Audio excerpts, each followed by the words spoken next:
खुलुमबाय गिबियावनो नोंथांमोनखौ बयखौबो सोरजिदा क्रिएटिभिटी चेनेलाव बरायनायजों लोगोसे फुंबिलिनि गाहाम हामलायनायखौ बावहरग्रोनाय जाबाय। दिनैनि माखासे निउस आपडेटफोरखौ नोंथांमोननि सिगाङाव फोरमायथिना होनो आवगायनाय जालायबाय। नोंथांमोनहा भिडिअखौ नायनानै मोजां मोनोब्ला लाइक खालामगोन होनना आसा खालामबाय। लोगोसे इउटिउब चेनेलखौ दाबो साबस्क्राइब खालामाखैबा साबस्क्राइब खालामनानै लानो थाखाय गुरै खावलायनाय जाबाय। थ' बिदिब्ला जोङो भिडिअखौ जागायनोसै।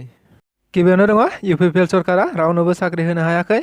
बाथ्राखौ बुंदों BPFनि धोनस्री बियाबनि MCLA प्रेस मुसाहारि बिथाङा। मिथिनाय बायदिब्ला बिथां MCLAआ मैया मोनसे खौरांगिरि मेल लानाय जादों, जेराव आथिखाल बिटिआर सरकारखौ बायदि बायदि खामानिनि सायाव अजद होनानै गोबां बाथ्राफोरखौ खौरांगिरि मेलनि गेजेरजों बुंथिदों। बिथाङा बुंदों दि UPPL सरकारा कारापसननिल' सोलायनाय लाबोदों एबा जेरावखि थाङा मानो खालि कारापसनल' होननानै बुंथियो। लोगोसे UPPL सरकारा सासेबो सुबुंफोरनो साख्रि होनो हायाखै आरो आथिखालाव सरकारि न' मोननायाव UPPLनि चेयारमेन एबा मावथिफोरा 2000 निफ्राय 5000 सिम रां लायो होननाबो गोख्रों रावजों अजद होबावो। BPFनि सा6 गोख्रों मावथिफोरा UPPL दोलोआव जयेन जादों।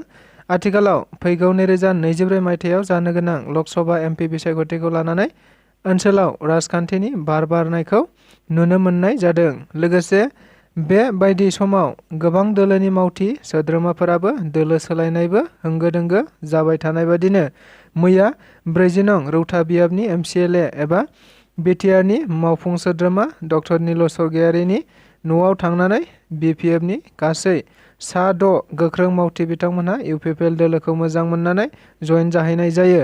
मख'जाथावदि बे जयेन जाहैनाय मावथिफोरखौ फारियै सुबल मुसाहारि, बिपिन मुसाहारि, प्रशान्त बसुमतारी, गजेन बसुमतारी, सन्तोष बर' होननानै सिनायथिनाय जादों। उदालगुरियाव इनकाउन्टार जानाय जाथायनि सायाव प्रमद बर'नि बिबुंथि। जों बयबो मिथिगौ पुलिसआ दाखालि बावैसो सिगां केनाराम बसुमतारीनि मुङाव डिम्बेश्वर मुसाहारिखौ इनकाउन्टार खालामनाय जादोंमोन। बे जाथायखौ लानानै गोबाङानो गावबा गाव बिबुंथिफोरखौ होदोंमोन। थिग बेबायदिनो मैया आथिखाल बिटिआरनि गाहाय मावफुं सोद्रोमा प्रमद बर' बिथाङा बुंथिदों दि पुलिसआ फोरमायदों जे बिथांनि मुङाव गोबां गोजाम केसफोर दंखायोमोन, जेराव सोरबा आयेनखौ सिफायोब्ला एबा उदखारि मावोब्ला पुलिसआ एक्सन लाखागोन। बेनि सायाव पुलिसआ रोखा खालामना होखाबाय आरो दायो पुलिसखौ नायबिजिरनोबो होखानाय जाबाय। बेनिखायनो बिजिरखांनायनि उनावसो गासै बाथ्राखौ नुजोबनो मोनगोन, अब्लानो बयबो मिथिगोन होननाबो खौरांगिरिफोरनि गेजेराव बुंथिना होबावो।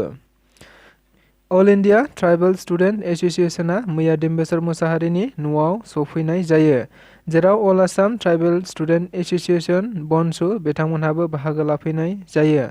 मख'जाथावदि दाखालि बावैसो आसाम पुलिसआ केनाराम बसुमतारीखौ इनकाउन्टार खालामनायनि मुङाव डिम्बेश्वर मुसाहारिखौसो इनकाउन्टार खालामना बुथारनाय जादों।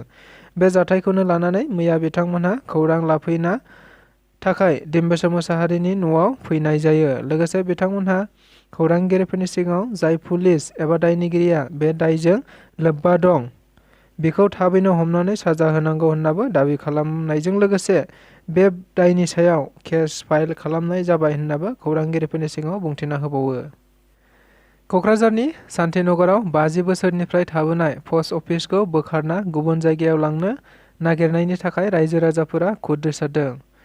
मिथिनाय बायदिब्ला बे शान्तिनगराव थानाय पस्ट अफिसखौ थांनाय 28 फेब्रुवारियावनो रावबो रायजो राजाफोरा मिथिस्लाबाबालानो क'क्राझारनि गाहाय पस्ट अफिसजों सरजाबनाय जादोंमोन, जाय जाथायखौ रावबो रायजो राजाफोरानो मिथिनो मोननाय जायाखैमोन। मख'जाथावदि बेखौ लानानैनो मैया शान्तिनगर ओनसोलनि रायजो राजाफोरा बे पस्ट अफिसखौ शान्तिनगरावनो लाबोफिननांगौ होनना दाबि खालामो, मानोना बे पस्ट अफिसाव ओनसोलनि गोबां बैसोगोरा सुबुंफोराबो रांनि लेनदेन खालामनाय जायो, जेराव बै बैसोगोरा सुबुंफोरा दाबसेयाव थांनानै खामानि मावहैनायाव गोबां जेंना नुजाथिगोन होननाबो दाबि खालामबावो। बेजों लोगोसे दिनैनि रादाबा बेखिनियानो। गोजोन्थों।